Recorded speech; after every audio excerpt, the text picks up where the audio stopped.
Hello boys. So for the shop tour today, I was going to show you two things. So this is an 1.5 inch piece of carbon steel round stock. That's pretty heavy. It weighs about 8 pounds. I think it's 8 to 10 pounds, something like that. This is a 48-ounce ball peen hammer. This is not the hammer I used when I was in the trade, but I lost that somewhere. I don't know what happened to it. Probably figured I would never need a 48-ounce hammer again. So I found one on eBay and I bought it just to have it. So what did I use these for? These were used together. This was used for driving in lug bolts, lugs really, they're called lugs, lug nuts and lugs. So lugs into big trucks. So there were eight, those lugs were about yay long, pretty big around, probably 5/8, 3/4 of an inch big around. That's pretty big.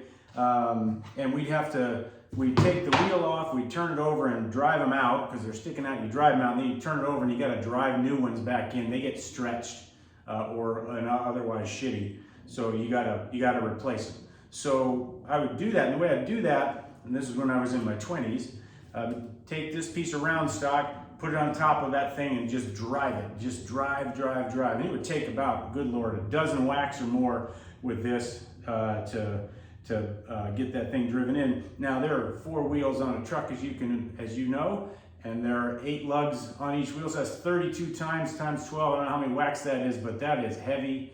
That 4 pounds doesn't sound like much. When you're whacking that much, that's pretty damn heavy. So I just want to show you that. Yeah. Other thing about this is I would use this thing so much it would start getting mushroomed, like in a cartoon. It would just mushroom out and crack, and I'd have to cut it off and start over with nice clean land there. But so that's my 1.5 inch bar stock and my 40-ounce ball peen hammer. The question you asked me today was about the men who raised me. And I exclude your grandpa from that, not because he didn't help raise me, or raise me for sure, but because you know all about him. I'm not going to say any more about him, but I think of the men who raised me as the men that I came up with at J.B. Rogers Mechanical Contractors. Now you remember I started there, I was 18 years old. I met a lot of men, some bad men, some real bad men. I'll talk about one of them. Some good men, and these were the good men, except for the one I'm going to mention, who was good to me, but he was not a good man. Who raised me, who I learned things from. So I'd watch them and I'd learn things from them, not how to do things, although that was true, but just kind of how to be a man. My dad was an example of that. I had many other examples. I'll start with, so of course I worked in a union shop. I was not in the union, I was just a mechanic, but the Pipe Fitters Union Local 469 and the Sheet Metal Workers Union Local 359. So I worked with men who work for a living. Some of them they're all hard men. Some are good, some, as say the one's bad, but they're all hard men. And some of them took an interest in me, or at least let me know them. And the first set of guys I'm going to talk about is, they were called the Goon Squad. They were out of Local 469, Pipe Fitters United Association. No plumbers. The United Association is Pipe Fitters and plumbers came together sometime in the past. They formed a United Association. So plumbers were a goofy bunch. Likable as hell. Not bad men, not even hard men. A lot of times, Pipe Fitters, hard men. And these are all pipe fitters. So the guy named Ron Harville, a guy named Bert Burton, a guy named Bob Connor, Doug Horshey, who was just the goofiest guy in the world, and a guy named Ken K. His last name starts with K. I'm not going to tell you his last name because I don't want to. He's as far as I know, he's still alive, and I'm going to tell some things about him that I don't know if people in his life know, and if they stumbled on this, who knows? So his name was Ken K. Doug Horshey. Let me go back to him for a minute, and then I'll talk about the Goon Squad. Doug Horshey, they'd all go camping, and Doug Horshey was just kind of a joker. He was just about 6'5", biggest hands I'd ever seen. I mean, just enormous hands, pipe fitter. And he told me a story about how when they go camping, he'd like to be the first guy up because this is before coffee thermos and stuff like that. They just have coffee cups. Before everybody got up, he'd go out there and put his dick in everybody's coffee cup. He just put his dick in there, and he's just a goofy guy. He was just a goofy guy. I mean, maybe a few too many shots to the head. I don't know, but he'd tell me that, and he said he'd just giggle sitting around the campfire in the morning while everybody's drinking their coffee, knowing he'd put his dick in all their coffee cups. Anyway, that's Doug Horsey. But Doug Horsey was part of the Goon Squad, those guys I just mentioned. The Goon Squad was, these were all tough men. Scary guys. I'll get to Ken K in a minute. He's the bad one. So the Goon Squad was when you were having a big layoff on the site. As you can imagine, hard men, pipe fitters tend to get a little violent. You'd get the Goon Squad out there. Burt Burton was the leader. He worked on various sites or whatever. I knew him back in the day, and they'd just get the Goon Squad there for the layoff because they'd have to knock heads together and pick up pipes and pick up pieces of unistrut, start whacking guys around the head and shoulders to get them to leave the site. There's a story about Burt Burton that there was a layoff on the site and the Goon Squad wasn't there. They didn't have time to get there, and there was a friend of mine that was there that they were coming for him. All the guys got laid off were coming for him. Well, Burt Burton got the call. He rolled out there. Of course, they all carried sidearms and at almost all times. They either left them in their truck or they carried them. They'd carry them when they needed them. And Burt Burton got there just as the crowd reached the trailer where my friend was at. And Burt Burton just stood there with his gun in his hand. And Burt told me this. He said, "I told them, get your check or get your gun." And that get your check means you take your final check and you go. Because he was about ready. He was going to have a shootout with these guys. Because there's only one of them. He needed a handgun. But those were tough guys. Ken K. What can I say about Ken K? Ken K was hairy as an ape. Just a brute, an absolute brute. For some reason, he really liked me though. He'd tell me goofy shit. He was a goofy guy. He was around me. I rode my bicycle to school, to work. And if he saw me, he'd come down Thomas just the way I did. And if he saw me, he'd pull over and he'd say, "Throw your bike in the back." I'd throw my bike in the back. He'd drop me back by the garage, say, "Hey, have a good day, buddy." And off he goes. Well, I found out Ken Killebrew killed a man. Not by accident, not in a drunk drive. He killed a man and had been in prison for a long time. So I didn't know that about Ken. He always seemed like a brutish guy, but he's a very frightening guy. So that's about Ken K. So I guess I learned from them about being hard and how I didn't want to be hard. They were good men. A lot of them. Bob Connor, Burt Burton had families. Bob Connor would show up with, I don't know if you know what a King Ropes hat is, a baseball cap with King Ropes on it. All the Cowboys wore them. Bob Connor, who was just one of the toughest SOBs I have ever known in my life, he punched a guy once, and as the guy was going down, he punched him again. He punched him so fast, boom, and then as the guy's going over, he hits him again before he hits the ground. Just the toughest guy. He wore color-coordinated King Ropes hats that color-coordinated with his brush popper shirt and pressed Wrangler jeans and polished boots. His wife did that for him. I asked him, I was sitting around chatting with him, I said, "What?" He's an older guy, probably in his 50s. And he said, "Well, my wife does this for me every day." Like I said, they all treated me different. I think because I wasn't in their trade, but I was in a trade. I think because I came up through being a mechanic, they had a little bit more respect for me than they would have. The things I've heard after in later days of my career about being a college boy and all that stuff, they didn't think of me that way. They thought of me as a sort of an apprentice because I was just a kid. I was the age of most of their apprentices. Their apprentices went through 5-year apprenticeships. And so I was just an apprentice to them, so I guess they figured that they'd give me some guidance, and so it was interesting. I look back on it with great fondness. By the way, nobody gave Bob Connor any shit about his matching hat and shirt and pressed Wrangler jeans with the crease down the side, color coordinated to his hat as well. So he would wear lavender King Ropes hat, lavender pressed jeans. He wasn't. He was just a style icon. The guts, the toughness you would have to go on any job site like that. I've been on some rough job sites and nobody would have said anything to Bob Connor twice, I can tell you that. But anyway, that's the Goon Squad. There was another guy, also out of 469, local 469, Monty Hill. This was later in my career.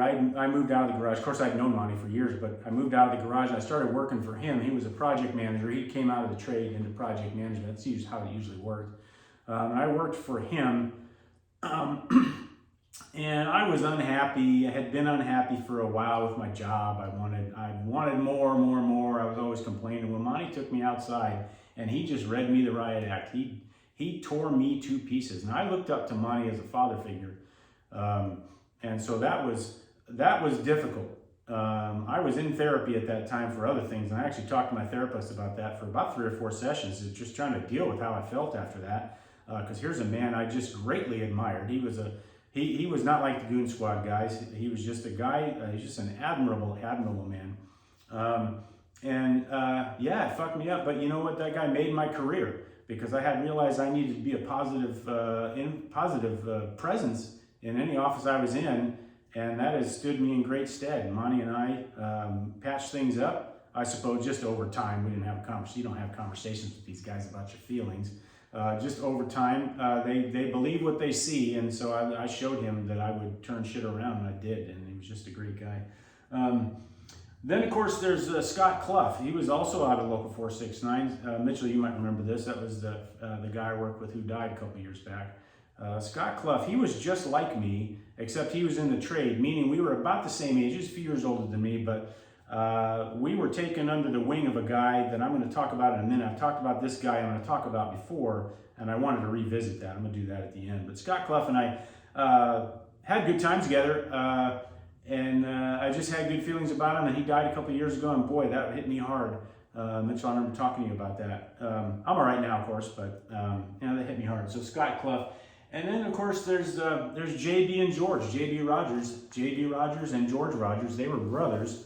I don't know why they didn't name it JB and brother, or just named after JB Rogers. They fought in World War II. A lot of the trucks I worked on were World War II vintage. I wouldn't say a lot, 3 of them. A big old deuce and a half that came out of Army surplus after the war that JB bought and to start their little sheet metal business. JB was quiet. He'd come back to the shop every Friday. We had a little fridge back there, and they kept their grapefruit juice and vodka in there. They call them greyhounds. They mix grapefruit juice and vodka. They play liar's poker. I think I talked about that in another video. He'd do that. George was more garrulous, a lot more open. He was not afraid of sweeping out the shop. He wasn't afraid of hard work. It sort of engendered in me. I've swept up plenty of job sites while the guys are working in my career, even as recent as a year ago, and it's because I learned that from George. Tough guys. JB was very quiet, friendly, good leader. Like I said, George was loud, boisterous, and scary. JB wasn't scary. George was scary. He'd fire guys on the spot if he found them sitting around or doing nothing or spending his money, is how he put it, doing nothing. But those were the guys, and boy, the lessons I learned from those guys, I can't describe them here. We can talk about them at another time if you like. And then there's John Yale. That's the last guy I'm going to talk about. And I've shown you his picture before, and I talked about him. And I talked about him as just like a son of a bitch. That's him. That's him right there. And all I told you was what a son of a bitch he was. And he was. That's not a lie. But, I started thinking after I made that video, that's not the whole story on John by any means. John, like Scott Clough, like he did for Scott Clough, he took an interest in me. I owe my career partially to John Yale because he believed in me. He didn't like me. I never got the sense that he liked me. And isn't that remarkable that you can not like a person but see potential and want to help them get to where they are. He wasn't a kind person. He wasn't even really that generous. You would think if you met him that he's just a loudmouth asshole because that's what he presented. But boy, he stayed true to the people that he picked. These young men, including me, that he picked to help them succeed, put them in a position to succeed. I owe so much to him. I don't know where my life would have went. Maybe into something as successful or more. That's not even the point. I had a man in my life who could help me. I was 18 years old, 19 years old when I first started there, and he sort of marked me as he's also out of Local 469. All these guys are pipe fitters, not a plumber among them. No sheet metal workers either. Although I have good stories about sheet metal workers, they're just not as interesting to talk about. But John was a patron, I guess is the best way to put it, a patron for me. He took care of me. If I fucked up, I fucked up, and I was going to hear about it. And I'll give you an example. So me and Scott Clough did well. There was another guy named Mike Klippel who John tapped him with the magic wand and said, I'm interested in this one, I'm going to help him succeed. He fucked up 7 ways from Sunday, couldn't put it together, and John dropped him. Because of course he would. Why wouldn't he? Everybody would. That's a waste of energy. For a guy who's going to keep fucking up like that, just almost belligerently fucking up like that, you drop him. You don't learn that you don't spend time and energy on a person that's determined to fail. Lots of other men in my life, but those are the important ones. Just like I said, hard men, good men, bad man, had an impact on me. And I'm honored that they let me in, showed me some respect, and saw some value in me. And I'm grateful for it. I'm grateful. I wouldn't trade it. Anyway, that's what you asked me today. You asked me about some of the men who raised me. And that's my answer. I love you both. Bye-bye.